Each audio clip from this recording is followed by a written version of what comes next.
فقد قال الرسول صلی اللہ علیہ وسلم عن ابی کبشہ عمر بن سعد الانماری رضی اللہ عنہ سمع رسول اللہ صلی اللہ علیہ وسلم یقول ثلاثۃ اقسم علیہن وأحدثكم حديثا فاحفظوه ثم قال ما نقص مال عبد من صدقة ولا ظلم عبد مظلمة صبر عليها إلا زاده الله عزا ولا فتح عبد باب مسألة إلا فتح الله عليه باب فقر صدق رسول الله صلی اللہ علیہ وسلم او كما قال علیہ الصلاة والسلام۔ حضرت ابو کبشہ عمر بن سعد فرماتے ہیں کہ میں نے رسول اللہ صلی اللہ علیہ وسلم کو ایک بار یہ فرماتے سنا۔ آپ نے فرمایا کہ 3 باتیں ایسی ہیں جن پر میں قسم کھا کے ان کی تصدیق بھی کرتا ہوں اور تمہیں وہ سنا رہا ہوں تاکہ تم انہیں یاد کر لو اچھے طریقے سے اور اس کی حفاظت کرو۔ یعنی آپ علیہ السلام 3 نصیحتیں فرماتے ہیں اور اس کے آغاز میں باقاعدہ قسم کھائی جاتی ہے اور تلقین کی جاتی ہے کہ ان 3 باتوں کو پلے باندھ لو، اچھے طریقے سے حفظ کر لو اور اپنی زندگی کا حصہ بناؤ۔ ان میں سے پہلی بات آپ علیہ السلام نے فرمائی، اور یہ والی بات اور بھی کئی روایات میں ہمیں مختلف مناسبتوں سے ملتی ہے۔ آپ علیہ السلام نے فرمایا ما نقص مال عبد من صدقہ، کسی بندے کا مال صدقے کی وجہ سے کم نہیں ہوتا۔ انسان جیسے ہی اللہ کی راہ میں اس کی رضا کے لیے، اس کی خوشی کے لیے صدقہ کرتا ہے تو اللہ تعالیٰ اس کے مال کو کم نہیں کرتا بلکہ اس میں اضافہ کرتا ہے۔ اور اللہ رب العزت واقعی ایک ایسی ہستی ہے جو اس بات کی قدرت بھی رکھتی ہے کہ وہ اگر کوئی کام کرنا چاہے تو کوئی اس کے راستے میں رکاوٹ نہیں بن سکتا، اور اس بات کی قدرت بھی رکھتی ہے کہ اس کے پاس تمام تر خزانوں کی ملکیت ہے اور ان کی کنجیاں ہیں، ان کا اختیار ہے۔ وہ جو کسی کو عطا کرنا چاہے تو کوئی اسے روک نہیں سکتا۔ اور اللہ رب العزت کی صفات میں سے یہ بھی صفت ہے کہ اللہ رب العزت کسی کام کرنے والے کو اس کے اجر سے محروم نہیں کرتا، اور کسی کے کام کی بنیاد پر جو اس کا حق بنتا ہے اس حق کو ادا کرنے میں نہ کبھی بخل سے کام لیا جاتا ہے اور نہ ہی ہیلے بہانے سے۔ یوں سمجھ لیجئے عام زبان میں کہ اللہ تعالیٰ ادھار نہیں رکھتا، جو اس کی رضا کے لیے اس کی خاطر کام کیا جاتا ہے، چاہے وہ معمولی سا کام نہ ہو، کسی نہ کسی اعتبار سے اللہ رب العزت اس کا اجر اپنے بندوں تک پہنچا دیتا ہے یا اس کا صلہ اسے پہنچا دیتا ہے۔ اور اس کا تعلق صرف مال سے نہیں ہے بلکہ زندگی کے تمام معاملات کسی نہ کسی اعتبار سے اس کے ساتھ جڑے ہوئے ہیں۔ اگر وہ انسانی تعلقات کا معاملہ ہو تو اس کو بھی اللہ تعالیٰ کسی صورت میں بھی رائے گاہ نہیں جانے دیتا۔ اگر وہ کسی کی مدد کرنے کی بات ہو مالی اعتبار سے تو اللہ تعالیٰ اس کو بھی رائے گاہ نہیں جانے دیتا۔ اگر کوئی نیکی کسی بندے نے کی ہے، کوئی خیر کا کام کیا ہے، تو ایسا نہیں ہے کہ وہ خیر کا کام بس صرف نظر کر دیا جائے یا اس کو اللہ تعالیٰ بھلا دیتا ہے۔ اللہ تعالیٰ بھولتا نہیں ہے، نہ ہی بھلاتا ہے، بلکہ اسے باقاعدہ ایک ایسے سلسلے کا حصہ بنا دیتا ہے کہ کسی نہ کسی وقت اس کا اجر اس کی طرف پلٹ کے لازمان آتا ہے۔ چند ایک باتیں جو آپ نے بارہا سن رکھی ہیں ان کو تازہ کر لیجئے، اور اس میں اس پہلے نقطے کا آپ کو یقیناً جو ہے وہ حصہ ملے گا۔ آپ صلی اللہ علیہ وسلم نے فرمایا کہ لوگوں اپنے ماں باپ کی عزت، احترام، ان کی خدمت کیا کرو، اس لیے کہ تمہارے بچے تمہاری خدمت، تمہارا احترام، تمہاری عزت کیا کریں۔ اب آپ نے اپنے والدین کی عزت کی، ان کا احترام کیا، ان کا خیال رکھا، تو اللہ تعالیٰ کو یہ کام پسند آیا اور اس کو وہ اچھا لگتا ہے، تو اللہ تعالیٰ اس کا بدلہ کس طریقے سے واپس لوٹاتا ہے کہ وہ آپ کے بچوں کے دلوں میں یہی جذبہ پیدا کرتا ہے، وہ پھر اپنے والدین کے لیے عزت، احترام، خدمت، وہ یہ والا جذبہ ان کے اندر پیدا کر دیا جاتا ہے۔ گویا کہ ایک نیکی کا بدل اللہ تعالیٰ کی طرف سے فوراً وہ ادھار نہیں رکھتا۔ اسی طریقے سے آپ علیہ السلام نے ارشاد فرمایا، اے لوگوں دوسروں کی، عورتوں کی عزت کیا کرو۔ اب آپ نے کسی خاتون کی عزت اور احترام کیا اور اسے کسی جب بدنامی سے بچایا یا کوئی اور اچھا کام اس حوالے سے کیا، تب یہ اللہ تعالیٰ کو کام اچھا لگا، اللہ تعالیٰ اس بات پر خوش ہوتا ہے۔ جب وہ خوش ہوتا ہے تو وہ اس کا بدل لوٹاتا ہے آپ کی طرف۔ اس کا لوٹانا کس طرح کا ہوتا ہے؟ اس کا لوٹانا یہ ہے کہ رسول اللہ صلی اللہ علیہ وسلم فرماتے ہیں کہ ان خواتین کی جو آپ نے عزت کی، اب اس کا بدلہ یہ ہوگا کہ لوگوں کے دلوں میں آپ کی خواتین کی عزت، آپ کی خواتین کا احترام وہ اللہ تعالیٰ ڈال دیتا ہے، اس کے ایسے مواقع پیدا کر دیتا ہے کہ لوگ پھر آپ کی خواتین کی عزت اور احترام کرنے میں لگ جاتے ہیں۔ اس اعتبار سے، معاملات کے اعتبار سے اللہ تعالیٰ اس انداز میں اجر عطا کرتا ہے۔ آپ نے کسی کے کام کو آسان کر دیا تو رسول اللہ صلی اللہ علیہ وسلم نے فرمایا کہ جو دوسروں کے لیے آسانی پیدا کرنے کی کوشش کرتا ہے تو اللہ تعالیٰ اس کے معاملات کو آسان کرنے کا بندوبست کر دیتا ہے۔ وقت اور موقع اور طریقہ یہ اللہ تعالیٰ خود اپنی طرف سے منتخب کرتا ہے، لیکن یہ کنفرم ہے، اللہ تعالیٰ کی رسول صلی اللہ علیہ وسلم یقینی انداز میں بتاتے ہیں کہ اگر تم دوسروں کے لیے آسانی پیدا کرو گے تو یقیناً تمہارے لیے بھی آسانی کا اہتمام اللہ تعالیٰ کی طرف سے کیا جانے لگے گا۔ بالکل اسی طرح باقی تمام اعمال، مثلاً اللہ رب العزت نے ارشاد فرمایا کہ لوگوں دوسروں کے بارے میں بدگمان مت ہوا کرو۔ زیادہ گمان کرنے کے بارے میں، دوسروں کے بارے میں سوچتے رہنا کہ فلاں کیا کر رہا ہے، کہاں جا رہا ہے، کچھ کیا ہوگا، یہ اس سے سرزد ہو گیا ہوگا، تو یہ جو گمان والی عادت ہے نا، یہ ایک نفسیاتی بیماری ہے۔ بظاہر انسان یہ کسی دوسرے کے لیے سوچ رہا ہے، لیکن حقیقت میں وہ اپنے آپ کو اذیت پہنچانے کی انڈائریکٹ کوشش کر رہا ہوتا ہے۔ لیکن اگر کسی شخص نے اس بدگمانی اور زیادہ گمان کرنے والی عادت کو صرف اللہ کی رضا کے لیے چھوڑ دیا، فوراً لا حول ولا قوت الا باللہ پڑھ کے شیطان سے جو ہے وہ اللہ تعالیٰ کی پناہ طلب کر لی اور اس بدگمانی کو اپنے آپ سے الگ کر دیا، اب اس کا نتیجہ کیا ہوگا کہ اللہ تعالیٰ آپ کی عزتوں میں اضافہ کرنا شروع کر دے گا۔ لوگ آپ کے بارے میں اگر کسی بدگمانی کا شکار ہو رہے ہیں تو اس کا ازالہ کرنے کا اللہ تعالیٰ اہتمام فرمانا شروع کر دیں گے۔ اور جہاں تک مالی مدد ہے،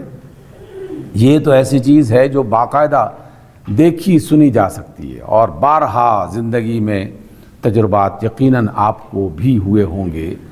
کہ آپ نے کسی ضرورت مند کی ضرورت کو پورا کیا، چند دنوں کے اندر اندر اس کا بدل واپس پلٹ کے آپ کی طرف آ جاتا ہے اور اس سے کئی گنا زیادہ آپ کو عطا کر دیا جاتا ہے۔ یہ اللہ تعالیٰ کا ایک باقاعدہ طریقہ ہے، اور رسول اللہ صلی اللہ علیہ وسلم نے اسی وجہ سے اس بات کو بیان کرنے سے پہلے باقاعدہ قسم کھائی کہ آپ فرماتے ہیں کہ میں ان باتوں پر قسم کھا کے تمہیں بتا رہا ہوں کہ یہ باتیں یقیناً ایسے ہی ہوں گی، اس لیے تم ان باتوں کو اچھی طریقے سے یاد کر لو، اور یاد کرنے کے بعد پھر تمہیں ان کو اپنی زندگی کا حصہ بنا لو، تو اللہ تعالیٰ واپس لوٹا کے انسان کو وہ خیر عطا کرتا ہے۔ تعلقات اچھے ہیں تو آپ کے تعلقات اچھے بنانا شروع کر دے گا۔ آپ کے مال میں آپ نے کسی کو صدقہ دے دیا، کسی کی مدد فراہم کر دی، تو وہ آپ کی طرف جو ہے وہ لوٹانا شروع کر دے گا، اور یہ ہماری زندگی میں روزمرہ صورتوں میں دکھائی دیتا ہے۔ تو اس اعتبار سے کسی دوسرے شخص کے ساتھ بھلائی کرنا، اس کو اپنی عادت بنایا جائے، اس میں بخل سے، کنجوسی سے، تاخیر سے کام نہ لیا جائے، کیونکہ وقت کا پتہ نہیں چلتا کہ جو آج آپ کر سکتے ہیں ممکن ہے آنے والے کل میں وہ نہ کر سکتے ہوں۔ ہماری عادتوں میں سے ایک یہ عادت ہے، ہم سب اس کا شکار ہیں انسان ہونے کے ناطے سے، کہ وہ کوئی نیکی کرنے سے پہلے شیطان اس کے دل میں وسوسہ ڈالتا ہے تو یہ نیکی کر لینا، لیکن ضروری ہے کہ ابھی کرو، کل کر لینا، پرسوں کر لینا، وہ اس کو ڈیلے کرتا رہتا ہے، اور پھر کل کس نے دیکھی ہے اور کس کو پتہ چلتا ہے، پھر وہ فرصت کا وہ لمحہ گزر جاتا ہے جس کی بنا پر جو کام وہ کر سکتا تھا وہ نہیں کر پاتا۔ دنیا کے معاملات کے بھی اللہ تعالیٰ نے ہمیں اور اللہ کے رسول نے یہی تعلیم دی ہے کہ جو خیر کا کام ہو اس کو کرنے میں تاخیر مت کرو، اس کو فوری طور پر اختیار کر لو، کیونکہ آنے والے لمحوں میں کوئی شخص یہ اندازہ نہیں لگا سکتا کہ اس کے اختیار میں ہوگا کہ نہ ہوگا۔ اس لیے جو آپ نے کسی کے ساتھ بھلائی کی ہے تو وہ بھلائی کر دینی چاہیے، اور اس کا نتیجہ یقیناً ایک اچھے انداز میں ہونا شروع ہو جائے گا۔ سامعین گرامی، ہمارے موضوعات میں سے اکثر ہم ملکی اور اداروں کی بات کرتے ہیں، کبھی کبھار یہ خیال آتا ہے کہ پتہ نہیں حکومت نے اپنے معاملات کب سدھارنے ہیں، اداروں نے اپنے معاملات کب سدھارنے ہیں۔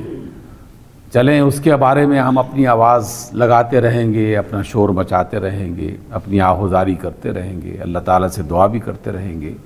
لیکن جو کام ہم کرنے والے ہیں، ہم کر سکتے ہیں، اس میں تو کسی اور کا زور نہیں چلتا نا، اس لیے اس میں تاخیر نہ کی جائے۔ جو کام اپنے اندر بہتر بنانے کی اللہ تعالیٰ نے ہمیں صلاحیت دے رکھی ہے، موقع دے رکھا ہے، طاقت دے رکھی ہے، تو اس کام کو کرنے میں جو ہے وہ آدمی کو خام خواہ کی تاخیری حربے استعمال نہیں کرنے چاہیے۔ اس لیے آپ علیہ السلام نے پہلی بات فرمائی کہ ما نقص مال عبد من صدقہ، کسی بندے نے جو مال صدقہ کر دیا ہے تو اس کی بنیاد پر اس کا مال کم نہیں ہوگا۔ بظاہر دیکھا جائے تو اس کی جیب سے پیسے نکل کے کسی اور کے پاس چلے گئے، لیکن حقیقت میں وہ کئی گنا بڑھ کر اس کی طرف واپس پلٹ کے آئیں گے، اور اللہ تعالیٰ فوراً ہی کسی نہ کسی طریقے سے اس کا اہتمام کر دیتا ہے۔ دوسری بات آپ صلی اللہ علیہ وسلم نے فرمائی، اور یہ دوسری بات زیادہ مشکل ہے، وَلَا ظُلِمَ عَبْدٌ مَظْلَمَةً صَبَرَ عَلَيْهَا إِلَّا زَادَهُ اللَّهُ عِزًّا، کہ جب کوئی شخص اس پر ظلم کیا جاتا ہے، زیادتی کی جاتی ہے، تو وہ اپنے اوپر کی جانے والی زیادتی پر صبر کرتا ہے، اس پر جو ہے وہ صبر کرتے ہوئے اس کو برداشت کرتا ہے، تو اللہ تعالیٰ اس کے بدلے میں اس کی عزت میں اضافہ کر دیتا ہے، اس کے احترام میں اضافہ کر دیتا ہے۔ اب یہ عزت میں اضافہ کرنا، اس کی کئی شکلیں ہو سکتی ہیں۔ ایک تو عام مفہوم جو سبھی کے ذہن میں آ سکتا ہے یہ، لیکن دوسرا یہ ہے کہ جو ظلم کی کوئی دوسرا شخص کر رہا ہے تو اللہ تعالیٰ اس کا کوئی نہ کوئی سد باب کرنے کی اہتمام کر دیتا ہے، اس ظلم کا بدلہ اس ظالم کو مل جانا شروع ہو جاتا ہے، اور جو مظلوم ہے جس نے صبر کیا ہے تو اس کو اس کے صبر کا اجر ملنا شروع ہو جاتا ہے۔ اب یہ اجر بھی اللہ تعالیٰ کی اپنی مرضی کے مطابق ہے، نہ جانے کب ہوگا، لیکن ہوگا یقیناً۔ یوں سمجھ لیجئے کہ اللہ تعالیٰ کے ہاں وہ چیز محفوظ ہو جاتی ہے، اور کنفرم محفوظ ہو جاتی ہے۔ وہ جب بھی اس کا مناسب موقع ہوگا تو اللہ تعالیٰ اسے واپس لوٹا دے گا۔ تیسری بات رسول اللہ صلی اللہ علیہ وسلم نے فرمائی، اور یہ بات بھی ہم میں سے انفرادی اعتبار سے بھی اور اجتماعی انداز میں بھی اس کو اپنانا چاہیے، لیکن ہم نہیں اپنا رہے، اور ہم تو باقاعدہ اس مرض میں مسلسل بڑھتے چلے جا رہے ہیں، اس میں اضافہ ہوتا چلا جا رہا ہے۔ رسول اللہ فرماتے ہیں وَلَا فَتَحَ عَبْدٌ بَابَ مَسْأَلَةٍ إِلَّا فَتَحَ اللَّهُ عَلَيْهِ بَابَ فَقْرٍ۔ جو شخص مانگنے کی عادت اختیار کر لیتا ہے، اپنی ضرورتوں کو پورا کرنے کے لیے مانگنا شروع کر دیتا ہے، اور یہ مانگنے کی عادت آہستہ آہستہ اس کی شخصیت کا حصہ بن جاتی ہے، تو اللہ تعالیٰ اس مانگنے کے عوض میں بندہ یہ گمان کر رہا ہے کہ فلاں کی طرف سے یہ مل جائے گا، فلاں کی طرف سے یہ مل جائے گا اور میرا مسئلہ حل ہو جائے گا، لیکن رسول اللہ فرماتے ہیں کہ اللہ تعالیٰ اس کے فقر میں، اس کی تنگ دستی میں اضافہ کر دے گا۔ جیسے جیسے وہ مانگنے کی عادت میں بڑھے گا تو اللہ تعالیٰ اس کی فقر اور تنگ دستی میں اضافہ کرنا شروع کر دے گا۔ اس لیے مانگنے کی عادت، اس کو حتی الامکان کم سے کم کرنا چاہیے۔ انسان اپنی ضرورتوں کو برداشت کرتے ہوئے جو ہے وہ کسی نہ کسی طریقے سے کم کر سکتا ہے، پورا کر سکتا ہے، صبر کر سکتا ہے، تو یہ ایک اچھا مہذب اور باعزت آدمی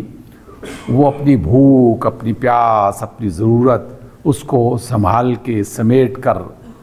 اپنی اس عزت کو محفوظ کرنے کی کوشش کرتا ہے جو کسی کے سامنے ہاتھ پھیلاتے ہوئے انسان کو میسر آتی ہے۔ جو ہاتھ پھیلانا ہے نا، مجھے اچھی طرح یاد ہے، اور ہم یہ آئے دن روز دیکھتے رہتے ہیں۔ ایک ٹی وی پروگرام میں ایک دانشور نے ایک فقیر آدمی جو مانگنے والا تھا گلیوں بازاروں میں، اس سے سوال کیا کہ تم یہ جو سوال کرتے ہو کسی کے سامنے، تو کوئی شرم نہیں آتی، کوئی حیا نہیں آتی تمہیں، اس میں کوئی تنگی محسوس نہیں کرتے؟ تو اس نوجوان فقیر نے کہا کہ اس میں کیا تنگی ہے، بس یوں کر کے ہاتھ پھیلاؤ اور مانگ لو۔ یعنی ان کے نزدیک یہ کوئی مسئلہ ہی نہیں ہے، لیکن جو واقعی عزت والا، احترام رکھنے والا آدمی ہے، اس کا یہ ہاتھ یہاں سے لے کر یہاں تک پہنچنے کے لیے نہ جانے اسے کتنے جو ہے وہ کتنی مشکل سے گزرنا پڑتا ہے۔ اس اعتبار سے رسول اللہ صلی اللہ علیہ وسلم نے انسانوں کو سکھایا، ہم مسلمانوں کو سکھایا کہ اللہ سے مانگنے کے علاوہ انسانوں سے، لوگوں سے مانگنے کی کوشش نہ کرو، حتی الامکان جو ہے اس کو برداشت کرو، صبر کرو، اس کے وسیلے تلاش کرو۔ جو مشکل آئی ہے اس مشکل کو دور کرنے کے لیے اللہ تعالیٰ نے 100 وسیلے بنا رکھے ہیں، ان وسیلوں کا جو ہے وہ تلاش کرو، لوگوں سے مشورہ کرو، اور اس میں مدد ہو سکتی ہے کہ آپ مجھے اچھا مشورہ دے دیں، مجھے راستہ بتا دیں۔ اس راستے کی بنیاد پر اپنی مشکلات کو حل کرنے کا کوئی نہ کوئی ذریعہ بنانا چاہیے، مگر نہ مانگنا یہ تو بے عزت لوگوں کے کام ہوا کرتے ہیں، کم ظرف لوگوں کے کام ہوا کرتے ہیں، اور ہمارے ہاں پورے کے پورے ملک اور حکومتیں اور ادارے سوائے مانگنے کے اور کوئی کام ہی نہیں کرتی۔ اب تو باقاعدہ پورا کا پورا ملک مانگنے کے اعتبار سے شہرت پا چکا ہے، اور اس میں وہ جو غلطیاں اس کے علاوہ بھی کر رہے ہیں وہ دوسری بات ہے۔ آپ دیکھیے، آپ حج عمرہ کرنے کے لیے کبھی کبھار جو لوگ جاتے ہیں وہ اس کا مشاہدہ اچھی طریقے سے کر سکتے ہیں۔ حرم پاک اللہ تعالیٰ کی وہ مقدس جگہ کہ جہاں اللہ تعالیٰ کی رحمتوں کے بارے میں ہمارا ایمان ہے کہ وہ برستی ہیں، ہر وقت وہ موجود ہے، لیکن حرم پاک میں کوئی جگہ آپ کو ایسی نظر نہیں آئے گی جہاں کوئی پاکستانی فقیر وہ مانگتا ہوا نظر نہ آئے آپ کو۔ آپ نماز پڑھ رہے ہیں، نوافل پڑھ رہے ہیں، قرآن کی تلاوت کر رہے ہیں، کوئی بندہ چپکے سے آپ کے قریب آ جائے گا اور پھر اپنی داستان غم سنانا شروع کر دے گا، میں فیصل آباد سے آیا ہوں، میں بہاولپور سے آیا ہوں، میں ملتان سے آیا ہوں۔ تو یہ مانگنے کی عادت بڑھتی چلی جا رہی ہے، اور یہ جو رمضان آنے والا ہے، آپ دیکھیے گا کراچی کے لوگ باقاعدہ اس پریشانی میں مبتلا ہو جاتے ہیں کہ پتہ نہیں پورا کا پورا سندھ کراچی چلا گیا ہے مانگنے کے لیے، پورا کا پورا پنجاب لوگوں کی مسجدوں میں اور محلوں میں پہنچ چکا ہے۔ تو قطعی طور پر اللہ اور اس کے رسول صلی اللہ علیہ وسلم اس عادت کو پسند نہیں کرتے۔ مجھے ایک روٹی کی بھوک ہے تو میں آدھی روٹی کھا لوں، مجھے ایک وقت کی بھوک ختم کرنے کے لیے میں اس کو حاف کر سکتا ہوں، اور آدمی صبر کرتے کرتے ایک ایک چیز کا باقاعدہ اہتمام کر سکتا ہے اگر وہ کرنا چاہے۔ سب سے بڑی بات جو ہے وہ انسان کی اپنی ذاتی اللہ تعالیٰ کی طرف سے عطا کردہ عزت اور احترام ہے۔ اس کی حفاظت کے لیے آدمی اپنے آپ کو روکتا ہے، سنبھالتا ہے، اور اس مانگنے والی عادت سے اپنے آپ کو بچانے کی کوشش کرتا ہے۔ اس لیے مانگنے والی عادت اس کو ترک کرنا چاہیے۔ بہت سارے ایسے لوگ جو خاصے اچھے خاصے ملازم پیشہ بھی ہوتے ہیں یا دیگر لوگ بھی ہوتے ہیں، ان کی بھی عادت ہوتی ہے مہینہ ختم نہیں ہوا اور ان کے مال ختم ہو گئے یا ضرورت ابھی باقی ہے تو وہ فوری طور پر مانگنے میں کوئی گریز نہیں کرتے۔ پھر ایک طرف سے مانگ لیا گیا، اب اگلی دفعہ اور زیادہ ظاہر کہ ضرورت بڑھ جائے گی کیونکہ اس نے اس کا بھی مال دینا ہے، پھر کسی اور سے مانگ لیا، پھر کسی اور سے مانگنا کی، تو ایک سلسلہ چین بن جاتی ہے انسان کے فقیر ہونے کے لیے۔ دیکھیے ہم سب فقیر ہیں، لیکن اللہ رب العزت کے، اللہ کے حضور طلب کیا جائے، اس کی بارگاہ میں سر جھکایا جائے، اور اس کی دنیا میں پھیلے ہوئے جو وسیلے ہیں، بے شمار قسم کے وسیلے ہیں، ان کو اختیار کرنے کے لیے کوئی نہ کوئی توغدو کی جائے، تو اللہ تعالیٰ ہر بندے کو کوئی نہ کوئی ذریعہ یقیناً عطا کر دیتا ہے، اور وہ اس کے حالات کو بہتر بنانے میں مددگار ثابت ہو جاتے ہیں۔ آپ سب نے یہ روایت سن رکھی ہے کہ رسول اللہ صلی اللہ علیہ وسلم جو ہے وہ لوگوں میں مال تقسیم کر رہے ہیں، تو انہی لوگوں میں سے ایک نوجوان صحت مند ہٹا کٹا وہ حضور سے مانگنے کے لیے آیا، تو حضور صلی اللہ علیہ وسلم نے اس کی طرف دیکھا اور کہا کہ تم تو اچھے خاصے ہو، تمہیں کوئی محنت کرنی چاہیے۔ تو اس نے کہا کہ میرے پاس تو کچھ بھی نہیں ہے، کس طرح محنت کروں؟ تو آپ علیہ السلام نے فرمایا جو تمہارے گھر میں برتن ہے نا، ان برتنوں کو بیچ کر کوئی اور اس کا سد باب کرنے کی کوشش کرو۔ تو ایسے بہت سے لوگوں نے کیا، پیتل کے برتن بیچ کر مٹی کے برتن خرید لیے، سلور بیچ کے جو ہے وہ مٹی کا خرید لیے، اور اس کے بدلے میں جو چند ایک چیزیں پیسے کی صورت میں اس کے پاس آئی، تو آپ صلی اللہ علیہ وسلم نے فرمایا کہ جاؤ اس کی کلہاڑی خریدو اور ایک رسہ خریدو، اور اس کلہاڑی میں دستہ رسول اللہ صلی اللہ علیہ وسلم نے اپنے ہاتھوں سے لگا کے اس کو دیا کہ جاؤ جنگل میں جا کے لکڑیاں کاٹو اور بیچو۔ چند ہی دنوں کے بعد اس سے دوبارہ ملاقات ہوئی تو آپ علیہ السلام نے پوچھا کہ ہاں بھی کیا حال ہے؟ تو اس شخص نے شکریہ بھی ادا کیا اور اپنی حالت کے بارے میں بتایا کہ یا رسول اللہ، اللہ کا بڑا فضل ہے، اللہ کا بڑا کرم ہے، اور میرے حالات بہتر ہونا شروع ہو گئے۔ سامعین گرامی، اگر کوئی شخص نہ مانگنے کی عادت کر لے نا، تو اللہ تعالیٰ اس کے دل میں ایک ایسا حوصلہ پیدا کر دیتا ہے کہ وہ پھر اپنی زندگی میں کوئی نہ کوئی سبب بھی تلاش کر لیتا ہے، اور اسے صبر کرنا اور اللہ تعالیٰ کا شکر ادا کرنے کا بھی ایک حوصلہ ملتا ہے۔ میں نے کئی بار ممکن ہے اس کا ذکر کیا ہو، اسی جناح پر سے میں مسجد سے گزر کے ایک دفعہ اپنے گھر کی طرف جا رہا تھا، تو جاتے جاتے پیچھے سے ایک آواز سنی، کوئی آدمی کہہ رہا تھا کہ اللہ کا بڑا شکر ہے، اللہ کا بڑا کرم ہے، اچھا گزارا ہو رہا ہے۔ تو میں حیران ہوا کہ اس دور میں کون ایسا کہہ رہا ہے بلند آواز میں اللہ کا شکر ہے اور اچھا گزارا ہو رہا ہے، اس کا کرم ہے۔ دیکھوں تو صحیح یہ کوئی ہوگا مالدار آدمی کوئی،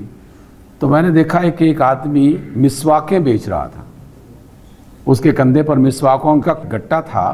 اور وہ اپنے ساتھی دوست سے کہہ رہا تھا کہ اللہ کا بڑا شکر ہے، اللہ کا بڑا احسان ہے، اس نے اچھا گزارا کر رکھا ہے۔ دیکھیے اس کا کل اثاثہ اتنا سا ہے جس سے محض مسواکوں کا ایک گٹا خریدا جا سکتا ہے، لیکن اللہ تعالیٰ نے اس کے دل کو اتنا امیر بنا رکھا ہے کہ اس حالت میں بھی وہ اپنے اللہ کا شکر ادا کرنے میں وہ کوئی سے رکاوٹ پیش نہیں آ رہی۔ تو اس لیے اللہ تعالیٰ نے جو آپ کو عطا کر رکھا ہے